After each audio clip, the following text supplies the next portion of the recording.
Well, welcome to the SJHL Insider. I'm Jamie Neugebauer. I am not Clark Monroe. As you can see, his chair, or that chair, is empty. Usually Clark sits here. I sit there, but Clark he's fine. He's just on a little trip, but we will be okay without him. Today on the show, we will recap the last couple of days in the SJHL with takeaways from Tuesday and Wednesday. We will discuss which coach has done the best and the most sustainably successful job at making over his roster since the season began.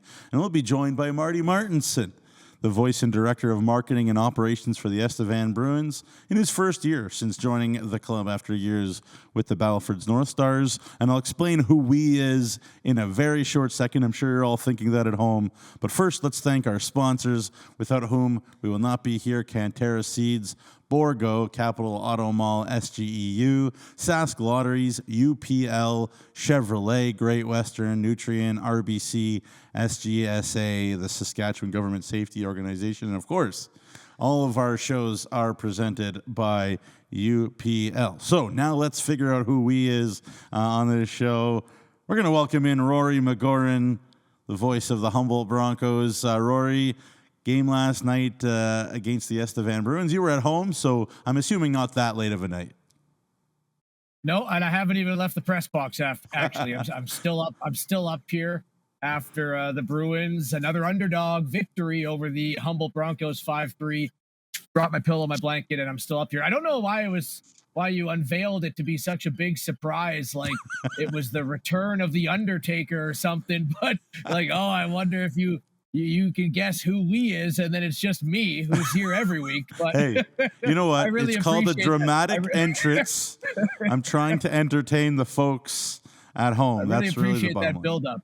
Well, I really appreciate that. Hold on, Nugzy. Before we get into the SJHL talk, I want to start up at the show in the big show, the NHL, and just get your opinion of what happened and the Winnipeg Jets. A 5-0 shutout victory. And then your Toronto Maple Leafs unable to even find the back of the net, losing 1-0. Rory, how much do you think the regular season matters to me in the NHL? Well, yeah, I guess probably not that much. A big zero. Oh, well, hey, producer or whatever your technical term is, Ryan Baracco in the back was saying maybe the Leafs won't make the playoffs. That is absolutely ridiculous. This Leafs team will make the playoffs. It's one game. Habs fans making it sound like they won the cup already. Nobody ever won the cup in October. You win the cup later in the year. It's just one game. But, hey, Rory, very happy for you and your Jets. Well, and I know the producers will be happy with that opening question, because I know you said, Nugsy, that you only slept for 3 hours, and the producers were saying, Nugsy, we need a little more exuberance out of you. So how do we get that off the top of the show? Well, you get them angry by telling them how bad the Toronto Maple Leafs are, and I hope that really helps for our viewers throughout this next 60 minutes. I heard it all night from the in-arena announcer in Kindersley, Kyle Adamson, yesterday. So anyways, we'll get to that in a minute, but first, we have a new sponsor for a thing that we will leave blank for the moment, because I know you want to announce them, but Prairie Proud, for those unfamiliar, is an apparel company that was started in a spare bedroom back in 2014 right here in Saskatchewan, with the goal of celebrating the Prairie provinces via clothing and accessories while contributing a portion of sales. So, Rory, what does Prairie Proud sponsor? Can't wait for this. Let's get to it. It's the Prairie Proud hat trick. There you go. And a nice hat, Prairie Proud. Beautiful stuff. Everybody doing a great job making graphics. A good job announcing it. I know you wanted to do that. So there you go. It is the hat trick. Topic one, Rory, we're going to call it takeaways. Let's look at the scores for Tuesday and Wednesday. When what was not an overly busy week, we'll talk about what we took away from the week. If you're wondering what I'm talking about, the Weyburn Red Wings, with a slew of their new guys back in, took it to the Melville Millionaires at the CN Community Center. Ethan DK, the Michigan Tech commit, with a couple of goals. In Larange, a dramatic one. Rylan Silzer, his first game-winning goal in 120 games for the Larange Ice Wolves as they rallied to beat the Nipawin Hawks. And then also in a very wild one at the Access Communications Center, Hudson Kerr tied it with 30 seconds to go, and Vinny Palmerine won it in the extra time. And then let's go ahead to Wednesday. Yesterday night, the Estevan Bruins walked into the Elgar Peterson Arena, got a 5-3 win, the debut of Kyle Kelsey in net down from the Tri-City Americans, and I heard he was very impressive for the Estevan Bruins, and the Kindersley Clippers with a dramatic late game winner from Will Christian to beat the Notre Dame Hounds, who had tied it the minute before. So a lot of drama, Rory, over a short week, but lots to talk about here. What's your biggest takeaway from the week? Yeah, so if you kind of look at how the season has developed, of course, in the first 2 to 3 games, we don't know who favorites and underdogs are per se, right? We can know who is loaded up and looks good, but until they play the game, we really don't know. And if you go back to Madden 2006, and I'm dating myself here, I was 15 years old, but I thought that was one of the most groundbreaking Madden games, and they called it the year of the quarterback. You could do a lot of new things with quarterback play and quarterback vision the first year they brought that out.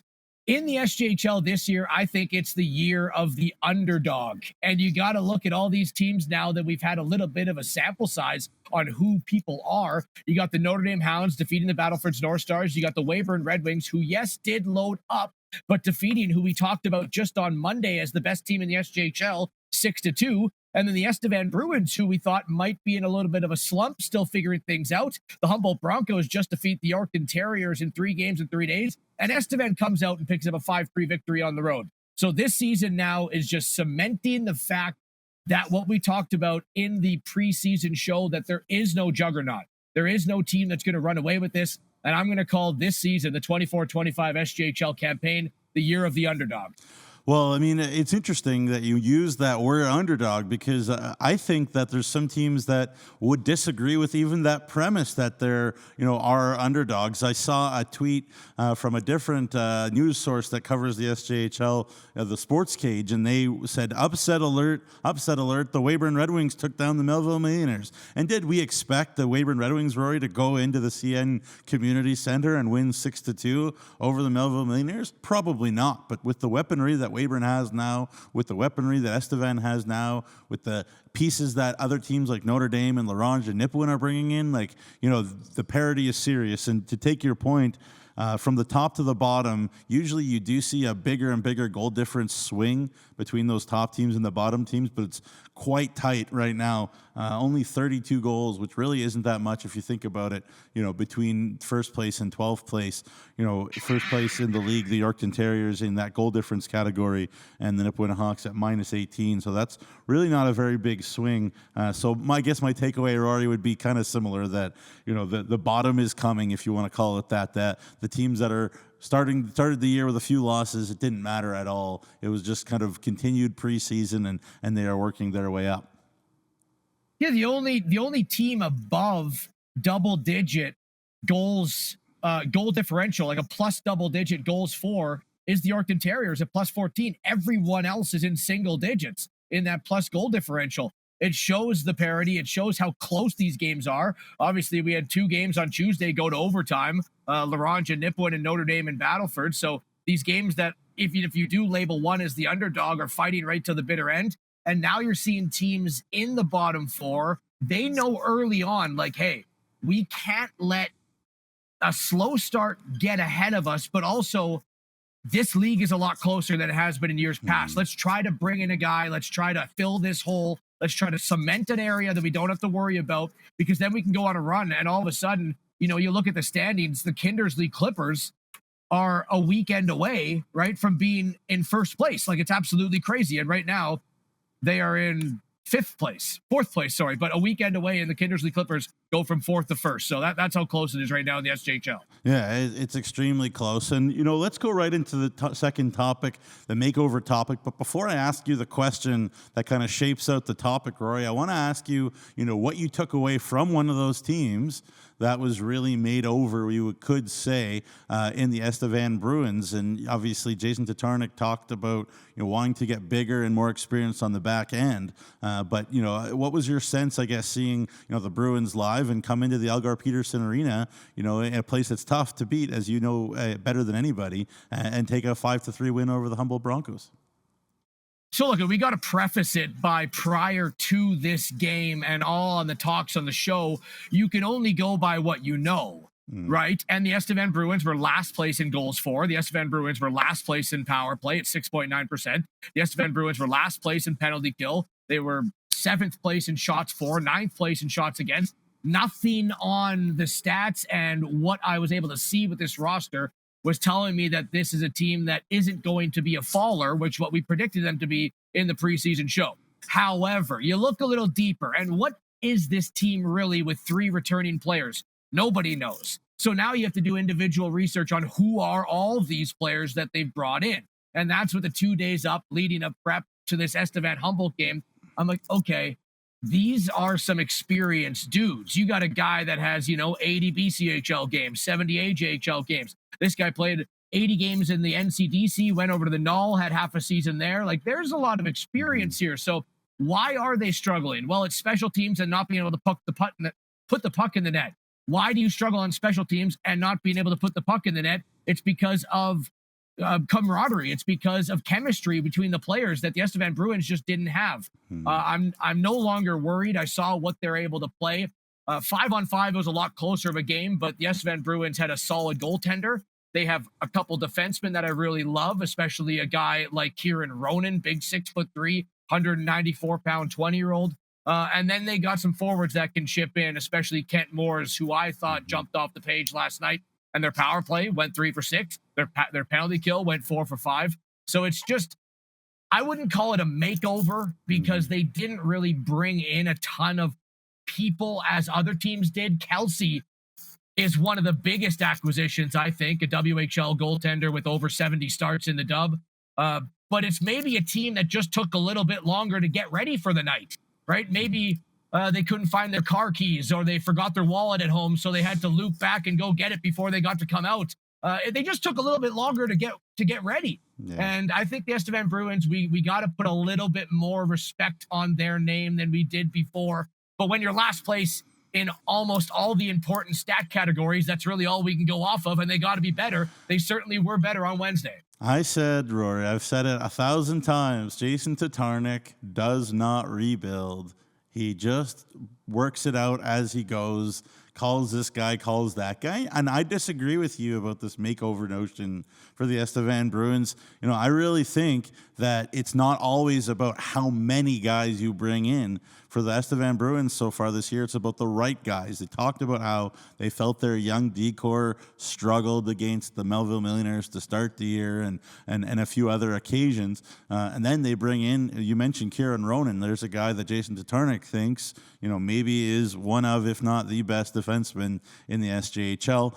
Bring in a tough guy like Bo Doxtater, who's, as tough probably as anybody in the SJHL, and you already had Whittingham, you already had Simmons, you kind of go down the list, and obviously Estevan also has some injury issues that they're trying to work out, but then you bring in a proven Western Hockey League goaltender in Kyle Kelsey, and it's a good recipe up there in Estevan. And so probably the other team that has had a big makeover, Rory, and I guess I'll get your take on it. For me, the biggest one is the Weyburn Red Wings, and in terms of the fact that they struggled to score some goals in the first couple games in the year, not a problem anymore, right? 17 points so far from those 6 forwards we talked about that we're looking to add offense from the last 2 weeks or so, thinking about the Jerome Maharaj addition and Jackson Ruthven, both of those guys coming back. And you think about Ethan DK and how much he can dominate this league. This Weyburn Red Wings team too, Rory, they are a team that is genuinely should be feared, and they look totally different than they did from the beginning of the season. Yeah, 100%. And they had more of the flash of the makeover. This is one of those shows where I don't know what they're called, but you go in and it's a complete home makeover from this, $60,000 house that needs everything. And all of a sudden, the family's loving it again. But that's what happens when you bring in 2-point-per-game players in Jerome Maharaj and Jackson Ruthven and an NCAA Division I committed player in Ethan DK. So they had more flash of the makeover, which is certainly making more of an impact with those guys than the Estevan Bruins. Estevan quietly kind of brought in some pieces that they thought would plug holes, but I think, as I was trying to say, as a whole for Estevan, it's more of just, they're just a little late to the party rather than needing a makeover to get to the party. Whereas the Weyburn Red Wings needed a makeover, and they got one in a big way with those three guys. Yeah, and they have a lot of 20-year-olds, and they're trying to sort that out. And I'm sure Cody Mapes will, and he'll keep tinkering. And Jason Tatarnic, I'm sure, will keep tinkering. Maybe it'll be a situation. Go ahead. And both are at the party right now, Newsy. Yeah, well, both are in the middle of the dance floor celebrating what they've done after bringing the right people in. Both are at the party. Yeah, I mean, I wouldn't want to face either of them at the moment. It seems like they're heading in the right direction, and you do not expect a Doug Johnson Melville Millionaire teams or any Doug Johnson team to lose 6-2 at home, and I'm sure he's letting his team know about it. But I spoke to Emery Lawson from the Yorkton perspective, heading into last weekend, I believe it was, and he said, you know what? Like, our guys feel really good about themselves, but sometimes, especially early in the year, it's not great to feel too good about yourself. So a bit of a wake-up call maybe can't hurt. Just to finish off the topic two here, the makeover, Rory, what other teams have you seen have made a few ads that you think have really made some big impacts? Well, everyone from top to bottom. And that's the crazy thing, because I know there is this pressure onto we have to stay relevant and competitive with this arms race that everyone is, because it's so tight, because there's no dominant team. Nipawin just got Connor Ryan from the Flin Flon Bombers. They're right now in last place. Notre Dame with Vinny Palmerine back. Weyburn getting those three guys. Estevan picking up a dub goalie. Everyone. Larange, acquiring a forward from the Melfort Mustangs, so they're shaking it up. Humboldt Broncos acquiring Oren Olsen. Flin Flon going out and making every single team newsy, because no one is comfortable with where they are, even if they're in first place or last place. No one is comfortable. Yeah, and I love that. Yeah, it seems like it's been a flurry right away, but certainly these coaches, identifying and being able to bring talent in from different areas to the SJHL. All right, last topic here in the hat trick. I think Marty Martinson is ready to join us pretty soon, so we'll put him on hold for just a second. But topic three, we got a bunch of league updates. We put them into one package there. But first of all, you kind of teased it there, Rory, a few trades. So let's throw the trades up there on the board. You see there, SJHL trade-in bonus. You mentioned the SJHL on your next vehicle trade-in at Capital Auto Group in Regina. You get $1,000 on your trade-in if you are trading in a vehicle. As I was rightly told that I was wrong in showing that situation on Monday. You don't just get $1,000, but you have to trade in a vehicle, and if you mention it, you get $1,000 on your trade-in. You mentioned it there. The Melfort Mustangs setting defenseman Dmitry Toporowski to the Larange Ice Wolves, and he already scored for Larange in that game against Nipawin, so that's clearly adding dividends right away. And the Nipawin Hawks, they got Connor Ryan from Flin Flon. They also got Vito Biondo down from whichever direction you want to call it, from the North American Hockey League as well. So the Nipawin Hawks with two new defensemen to roll out. Talk about makeovers. I guess for Rory, which of those two stick out bigger for you? I just have to lean, I guess, a bit. And I said forward, not defenseman for the Larange Ice Wolves. But I liked Larange defense. And the Nipawin Hawks, I think we knew that they only entered with Henry Smith, I believe, as their only returning defenseman. So I think Nipawin getting a guy that Flin Flon brought in for that championship run last year, he's got a lot of talent, does Connor Ryan. And it just shows Nipawin, who's at 1-6 on the season, they're nowhere near packing it in for such a young team. Hey, let's go out. Let's get this D-man. We know he can contribute offensively. We know he can also take care of his own zone defensively. He's got playoff experience. He's played in Flin Flon in tight arenas for a lot of his SJHL tenure. So I'll lean on the side of Connor Ryan for a bit. Yeah, for sure. And, again, good on both Trevor Blevins and Mike Reagan in that situation, recognizing that maybe these guys won't get the minutes that they need, not just to help the team win, but for those guys to develop and keep getting better. And Toporowski in Melfort with the decor that they have and the decor that Flin Flon has, Connor Ryan wanting a very elevated role, and he probably will get at least a look at it there in Nipawin. Let's look at the standings here. Again, still early in the season. It's October.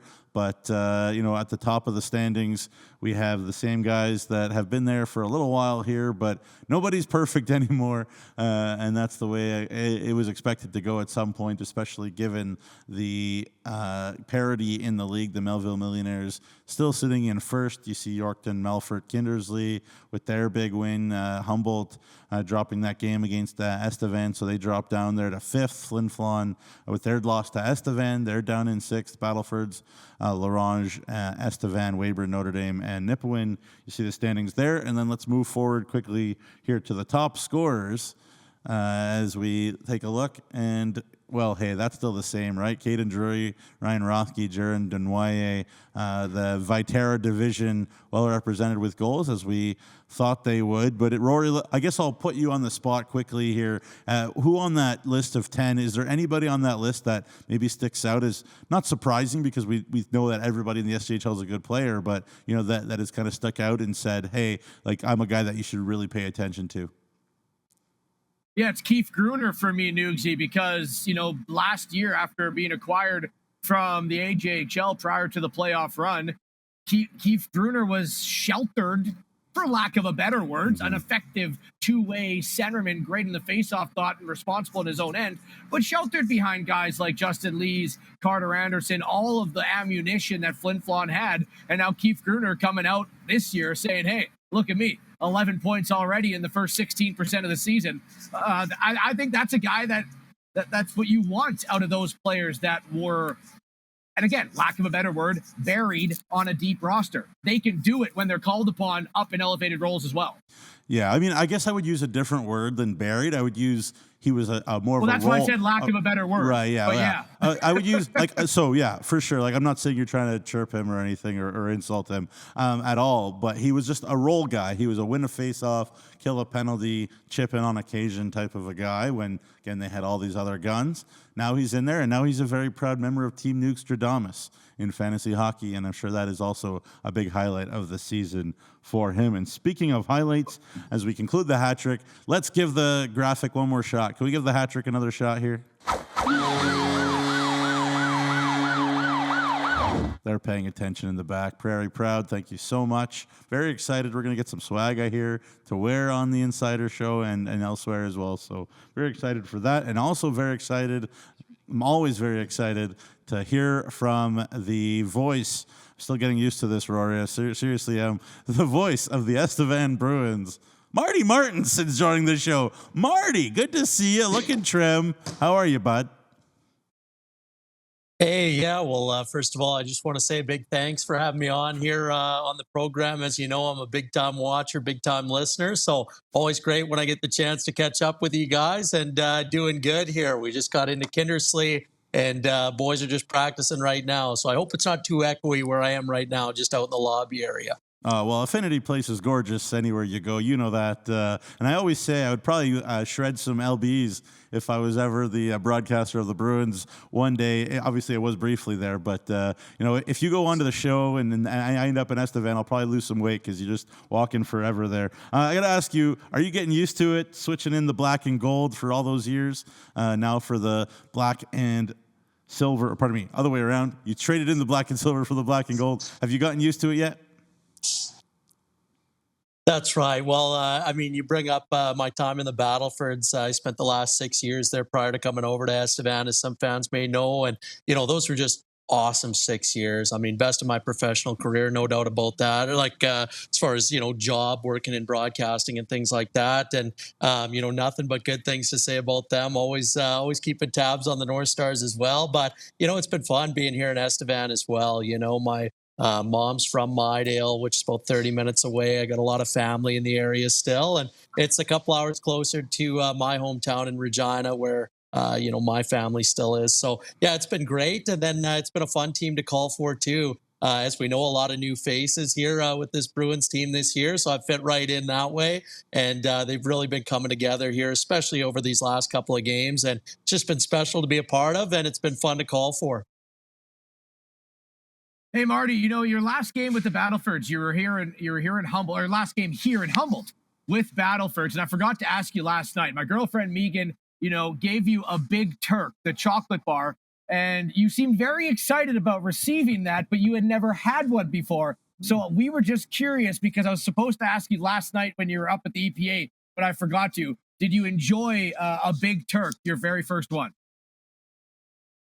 That's right. I sure did. That was an all-time move there, pure class there to the visiting guy. And I just want to say a big thanks there. That's how you guys do it over there in Humboldt. Always gracious hosts, and appreciate that. Yeah, it was a great bar. So yeah, definitely gonna have to be looking at maybe picking some of those up on the road this year. It's a little bit different of a chocolate bar, yeah, with the I don't even know what you call it, the raspberry gelatin in the middle. I'm not a It's giant supposed to fan be of Turkish them, but delight, I guess. Yeah. oh, is that what it is? Thank you, Dukes. You know what, Marty? Let's just go That's back to right. last night's game. Obviously, the Estevan Bruins, right?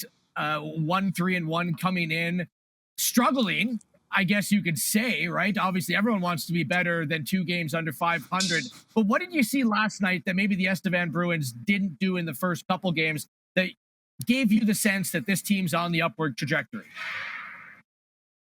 Yeah, Rory, that's a great question there. I think the biggest thing for the Bruins, and it'd be the same if you ask the coaching staff or the players themselves, is just that consistency. We've seen through those first handful of games there, the team would have really good spurts within a game, and in particular, their third periods. You look back at even a couple of games ago against Melfort there, the big third period, against Nipawin, obviously battling back, and then it really just came down to, hey, you know what, doing some of the right things. We just need to take that awesome 20 minutes and just spread that out for an awesome 60. And I think that's really been, anytime you're playing a team like Flin Flon or a team like Humboldt there, obviously, I mean, perennial powerhouses here in the SJHL, they're going to have their chances as well. You look at Humboldt last night, I mean, 50 shots on the board there. But, that's going to happen when you play the league's, great teams sort of thing. So I think for the Bruins, they can take a lot of positives out of last night, got a lot of different scoring contributions,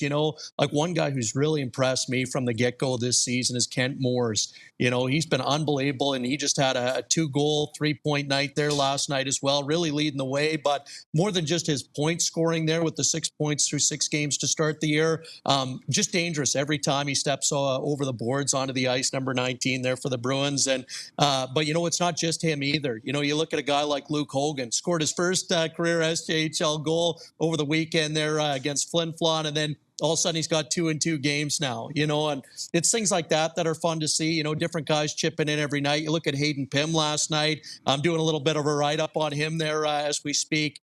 Just talking about his night. He scored his first in the SJHL. He did have a junior goal prior in his junior career there, but first in the Saskatchewan League here, scores that opening goal just 8:20 into the first period, then takes a puck right to the face there, ends up leaving the game, and then we're picking him up after the game from the hospital, and he's still all smiles. He's still posing with the puck for the first goal picture, and it's things like that that really just bring the group together. It's a great group of guys, quality people first, and they love each other, even though it's a bunch of new faces. They've really come together quick, and it's been special to see.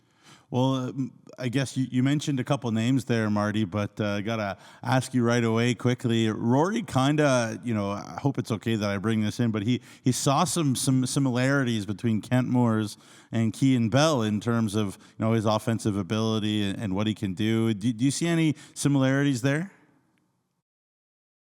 Yeah, well, first of all, I mean, I got to say for Kean Bell, I mean, he's maybe a once in a lifetime kind of guy, but I definitely agree with that assessment as far as just like I was saying, like being dangerous every time he's on the ice. He had those 3 points last night, but it's everybody on the ice becomes dangerous when Moores has that puck, when he just jumps over the boards. And, one thing that I really liked is I got Kent on the player profile there, not this past game against Humboldt, but the game before against Flin Flon. And I was asking him, one of the questions I like to always ask the guys, especially early in the year, is to describe their own style of play in their own words. And, this is a guy, he's dangerous every time he's on the ice. He's so silky with that puck. I call him the magician there when he's out there with that puck on a string.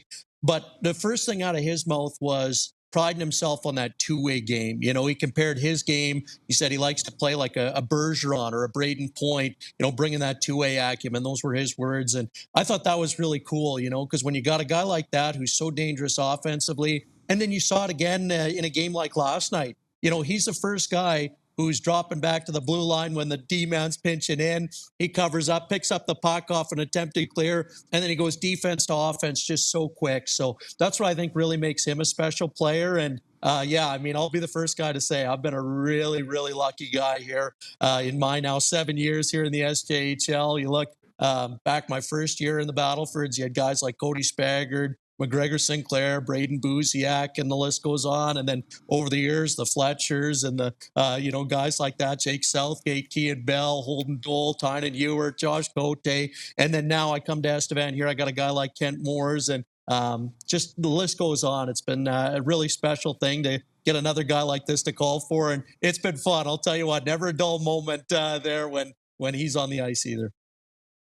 You know what? I absolutely love the nickname, the Magician, because one of the best things that Kean Bell did, and it's one of the best things that magicians do, is disappearing acts, right? All of a sudden, you're supposed to keep your eye on this guy who has 9,000 goals and his ability to disappear on the ice and get lost and then end up with the puck in an area that you don't want him to and then score a goal. Right. I saw that in Kent Moores as well. It's like all of a sudden he's there and no one is on him. How do you lose him like that? So I think Magician is very, very suiting for a guy like Kent Moore as well, with his ability to get lost on the ice, in all a compliment way of saying.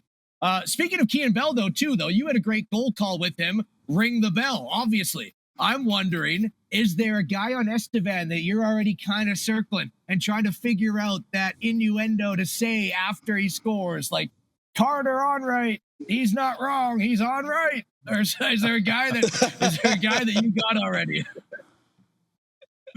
Well, you know what, Rory? I hope you don't mind. I'm going to write that one down as soon as we're off the call there. Sure, that's good stuff. Yeah. And you know what? While you bring them up, too, I'd be remiss if I didn't mention, at least in passing, on right as well. That's another article I'm also working on today, is a little bit on kind of his journey. You know, he's kind of the lone Estevan local on the roster here. We got a couple of guys from kind of around the area, but he's a guy, you know, captain the AAA team in town and all that, even a season ago. And just to see him get that first goal, and then he had a great interview after. So just putting together a little piece on that. But to answer your question, you know, I think they'll come with a little bit of time here. I know the more scores kind of rolls off the tongue there, and maybe something to do with that. But maybe a little give me some more on that one. But no, I mean, a lot of guys, a lot of fun names, and a lot of talent here with this group. So I'm sure they'll be coming in time. Yeah, awesome. And, you know, speaking of the group, you know, I've made much about it. Lots of people made much about it. But the addition of these two big premium, you know, defensemen, Kieran Ronan from the North American Hockey League, whom, of course, the Bruins faced in the preseason when he was with the Aberdeen Wings of the Null. And then all of a sudden he's on the Estevan Bruins. Amazing how that happened. And then Bo Doxtator from the Nepean Raiders of the CCHL. How do you kind of have seen those guys solidify a position that looked young for Estevan to start with, but is now not young at all, obviously, with their 4 basketball players. I mean, 20-year-olds. That's right. They got some size, but they got some skill and some mobility back there as well. And yeah, you know, I'm glad you bring those guys up, because there are a couple of guys where, you know, just seeing their poise with the puck, you know, especially a guy like Ronan, you know, when he picks up that puck, it's just all just ice water in his veins, you know, his ability to make plays, and he's constantly looking to not just handle the puck, but make a play with it. And I think that's really rubbed off on the rest of the group there. You know, you see a guy like him out there who's, you know, hitting the tape every time, who's jumping into the offense and looking to be a real difference maker every shift. That really bodes well for the whole group. You know, some of the younger D-men then can look at him and go, hey, you know what? Maybe I could pick some things up and kind of attribute that to my game as well. And then for a guy like Doxtator, I mean, he's just a bull out there. You know, he's big body, big frame there. 6'4", about 210, I believe, is his official kind of stature there. And, you know, he's a guy you look at, and Rory can attest to this too. Like last night, we talked at length, kind of heading into the broadcast there on the Bruins live stream over on YouTube there. I was talking about, you know, the power play proficiency of this Bruins team, you know, 3rd best in the league heading into last night's matchup there. And you talk about the firepower, and what was it last night? But a big penalty kill, and Doxtator stepping in the lane, taking one right off the boot. And what does he do? He's kind of hobbling back to the bench, but he doesn't miss a shift, you know. So that's just great to see. You know, you need a little bit of that skill and finesse, but you also need a little bit of that truculence and belligerence, in the words of Brian Burke. So it's great to see. And, you know, it's a nice mix, and it's really solidified, I think, that back end for the Bruins. So they got a lot to like back there, and it's been fun to see it all kind of come together. Marty, it's a shame that you guys are going over to Western Saskatchewan, but I mean, it's not a shame. It's always fun to go to the Interpipeline Arena and watch the Kindersley Clippers. But I know you probably want to get back in Battlefords as well. And I might not talk to you before the chance. So I'm just wondering, when you go back to Battlefords, who will be the one guy that maybe gives you the most, grinds the gears a bit for switching teams, going from the North Stars to the Bruins when you head back home to the ACC? Oh boy, take your pick on that one. I don't know. No, I'll tell you what. I'm just really looking forward to seeing everyone back there again. Like one of the things for me that I thought was just so awesome in the off season there is when Owen Lamb got named assistant coach of the team. And I tweeted out something at the time, sharing the post, just saying, unbelievable move there, because he's a guy. He was my first ever player profile I did my first year in the Battlefords, the 18 to 19 season. So September 20th, I think it was, of 2018. And Lamb was the first guy I did, local Battlefords guy there. And of course, he went on to score the 30 goals. Rory, I heard you reference that, him being a 30 goal scorer when you were catching up with, I think it was Jackson Allen just recently there. So, it's just awesome to see. And I'm looking forward to hopefully catching up with him a little bit there. And then, up in the booth there, Jay Crockett, best in the biz as far as PA announcers, as good as it gets. So, he's a guy that we go way back. We're doing the demo derby together in the off season. So if it wasn't hockey, it was the demo derby or it was hanging out. So he's a guy I'm really looking forward to seeing again. And just so many guys on that team, that I go back, multiple years with. Look at a guy like Jackson Allen, and great interview with him from you guys as well. Just what was last week or whatever. And I made sure to catch that one right off the bat. The guy's all time, and he's a league champion, and it shows there. So it's going to be awesome just to see so many of those guys, see them in action, and obviously wishing them all the best this season. But we'll see. Maybe if we could get one over on them there, that when it does come for that one game, that'll be all right. But just looking forward to getting back. That'll be a good time. Marty, I could talk to you for absolute hours. So it pains me that we go from playing against each other 8 times to now 4 times, now that you're with an out-of-division team in the Estevan Bruins. But, obviously the Estevan Bruins, they don't have a lot of returning players. You guys are on the midst of, 4-5 day kind of road trip. Has there been any talks around the team with how important this road trip is to kind of galvanizing a group that really is still getting familiar with each other, not just on the ice, but off the ice? Yeah, exactly. I mean, I think you hit the nail on the head right there. This could not have come at a better time. And it's been a really home-heavy schedule through these first handful of games, as you kind of referenced there. I mean, prior to this trip, which is the 3 games and 4 nights there on the road with the stay-over off day today, as mentioned, we're just skating here in Kindersley as we speak. But, it's just been, I think, an awesome opportunity for these guys to get out together on the road, especially with so much of that player movement as well, like early in the season. You look at a guy like Kyle Kelsey, just got acquired on Sunday, Monday, and then he's starting on Wednesday there, making 47 saves. So, it's just awesome seeing these guys get to come together. And, one other thing I wanted to share, I know I mentioned for Pim there, got the puck to the face there and then came back. And I'll tell you what, he stepped back on the bus and everybody was clapping for him there and kind of cheering him on and everything like that. So it's just been great to see this group come together. And I think it's always special early in the season when you get that chance, because as you know, on the road there, the guys are all together. They're at the hotel, they're on the bus, and they're skating. So it's been fun to see them come together. And it's going to be a real tight-knit group here as they're already really coming together.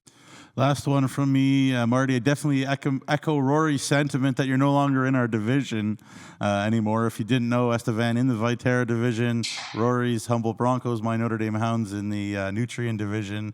I think I got that right. But anyways, my brain is a little boggled after coming home from Kindersley late last night myself. I got to ask you, though, last question, though, Marty. We all know that the Estevan fan base is a passionate one. They don't like when their team isn't winning every every night. They don't like it when the Weyburn Red Wings are winning more or the Yorkton Terriers are winning more, especially. It is very serious business down there. Do you feel like, there are some words that the community in Estevan needs to hear about being patient and knowing that Jason Tatarnic kind of has a plan for this group? And also, do you think that there's been some disrespect, I guess, to the Estevan Bruins from around? Because we all talk about the Viterra division. A lot of people have said it's this battle between Yorkton and Melville. I guess, what's your sense sort of about these intangibles going on or outside the arena, even in Estevan? Yeah, well, you bring up a great point, and I'm a firm believer that you love a passionate hockey fan base. For myself, I'm a Toronto Maple Leafs guy. There, it's in my blood, both sides of my family. I can't believe it. I know I'm calling for the Bruins, SJ, but I'm Maple Leafs at heart. And for me, I just think you can't go wrong with a passionate fan base. Fans just want to see you're out there giving it your all. And, I'm also a firm believer that, regardless of what expectations are from the outside, the real key to finding success is that inside belief. What matters is what the team thinks and, what they can put together in that room. And, I'm also a firm believer that, if you got a tight-knit group, you're going to see those results, lend itself to success on the ice. So I think that's what we're seeing a little bit here. And, as far as expectations or, predictions for the season, boy, I'll tell you, I'll be the first guy to say here, maybe on this show too, like what you guys do is not easy, because you're picking who's going to win a division or who's not or wherever.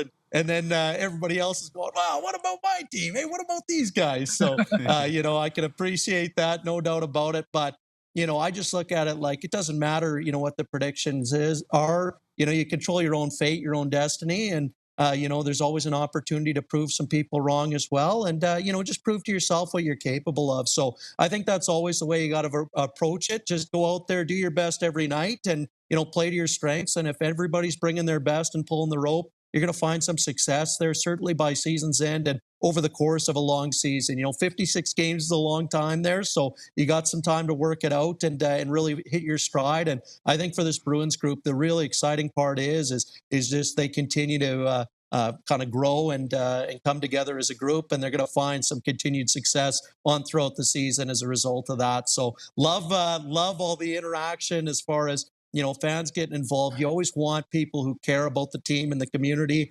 and big hockey community. That's part of what makes Estevan so fun. And, this is such a great league. Yeah, no question about it. And you talked about Jackson Allen being all-time. Marty, we think you're all-time. We love you. We're happy to have you on. We could have this show be a 7-hour special, but we don't have that kind of time. But Marty, thank you so much for your time and all the best going the rest of the year. Hey, I'm not scared. Hey, let's keep her rolling next time. But no, always a great time. They're always fun catching up. And we'll see you guys again soon there. Thanks again for the time. Thanks, Marty. There you go. That was Marty Martinson, Rory. That guy fills a room. He's terrific at what he does. He fills a room. Man, I said when the Bruins hired him, Rory, I said to Jason Tatarnic, he's exactly what you want. And a broadcaster, he's passionate, he loves his team, and he does a great job. I thought he was going to go something like Kent Moore's clothing for men and goals for the Bruins. Or, I don't know. He'll figure out a couple of them with the Estevan Bruins. He had a lot of them for Battleford, so I'm sure they'll be coming for Bruins fans to enjoy as well. Yeah, he does a great job, and he's seen a lot of winning in Battleford, so I'm sure that's what he'll get as well there in Estevan. Well, that was Marty Martinson. Last thing in the show here, let's look ahead to a busy weekend of games in the SJHL, one that includes the first Super Day, and by that I mean all 12 teams in action there on Friday. Melfort is in Flin Flon. Note the time, that's 7:30 Central, so 6:30 here, 7:30 in Manitoba. Notre Dame is playing Weyburn in Assiniboia, so that's a neutral site game. Won't be on Flow Hockey. It will be on Hounds Hockey Radio, so don't yell at me if there's no video feed, though I'm sure somebody will anyways. Yorkton hosts Nipawin. Battleford's and Humboldt. The Broncos with a chance to get right back in the saddle, and the same with the Battleford's North Stars, who are coming off of a frustrating evening at home against the Notre Dame Hounds on Tuesday. Estevan trying to keep it going in Kindersley, who are again also playing good hockey, and the Melville Millionaires trying to rub off a tough defeat defeat in Larange as they head up to the Mel. And then on Saturday, 5 days, Battleford's in Humboldt with a great home and home. That's always good when those two go at it. Yorkton is in Weyburn for an all-Viterra clash. Estevan with a set there in Kindersley. Melville with a set up in Larange. And the defending champions host the team that they beat in the finals at Northern Lights Palace. So lots to pick from there. Rory, 11 games over those two graphics. Which ones got you most excited? I love a Super Friday. A Super Saturday rolls off the tongue better, but I'll take a Super Friday on the SJHL schedule. And this one is, I think, the easiest weekend to pick one out of the pile. And I think everyone around the SJHL, no matter what your allegiances are, has Humboldt in Battlefords. It's the return of Braden Klamosko, where he won 2 championships, 3 Coach of the Years. He goes back to where he was for 7 seasons with the North Stars and tries to pick up a victory against his former team. I know it'll be an emotional night for Braden and, his family, and I'm sure the fans in Battlefords will give him an immense support for what he did there. But that is above and beyond kind of the story. Whether or not the game's going to be the best game of the weekend, it might not be, but the story of the weekend has to be Friday in the Battlefords when Braden Klamosko returns. Well, for me, not only is it a home and home in a rematch of the championship series from last year that as well as me, Rory, had all sorts of spice to it and all sorts of dislike to it. But both of those teams coming off of recent losses, both of those teams trying to make moves, shift things around, and see what they can do moving forward. So very interesting weekend, and one team's going to be very happy to come away with points, and one team's going to be very upset there between two very proud clubs there in the Melfort Mustangs and the Flin Flon Bombers. So that should be a lot of fun. Also fun is following the SJHL on social media. So let's get the social media graphic up there on Flow Hockey. Get your subscriptions now. It's worth it. You pay one fee. You can watch tons of hockey, but especially the SJHL. Follow us along on Facebook, X, Instagram, and TikTok, as well as subscribing to YouTube, where we have highlights every single day, and other content, as well as these shows presented by UPL. And finally, lastly, I got to thank our sponsors from the bottom of our hearts. We love you, really appreciate you. Of course, UPL, the presenting sponsor of all of the shows that we do and all the things that we do. Cantera Seeds as well, Borgo, Capital Auto Mall, SGEU, Sask Lotteries, Chevy, Great Western, Nutrien, RBC, and the SGSA. We love you all. Rory, you take care of yourself. Have a little time maybe at the casino. I don't know if we're allowed to say that in Battlefords, but I hope you have a good time there with that home and home. I got no time to go there. No time for the casino. But are you excited, I'm sure, as you mentioned there, for that little home and home with Battlefords? Always fun, right? I'm very fun. It's a division home and home set. It'll wrap up 6 games in 9 days for the Broncos, who have, a little bit of onion taste right now from that Estevan Bruin defeat. But yeah, I'm always looking forward to divisional games. I know your Vikings, Nugsy, are on a bye week, so you'll have to find something else to do on Sunday. But thank you very much, as always, for having me join you on SJHL Insider. And thanks to Marty. But we got another weekend of 11 games, which I'm going to make a prediction. Whoever you think the underdog is, I bet you 6 of them will win this weekend. It's the season of the underdog in the SJHL. There you go. Or no underdogs. It's either all good underdogs or no underdogs. But you're right, Rory. Thank you so much for filling in for Clark. I'm filling in for Clark here, and you're filling in for me, I guess. So there you go. And you grew a good facial hair as a result. So good for you. Thanks to all the guys in the back. Obviously, I couldn't do it without Kelly and Ryan and Bryce and everybody who's involved here at IKS Media. And thank you for the sponsors. This has been SJHL Insider, October the 10th. We'll see you for a new episode of SJHL Weekly next Wednesday, when it'll be Rory and myself. Should be fun. Until then, bye, everybody.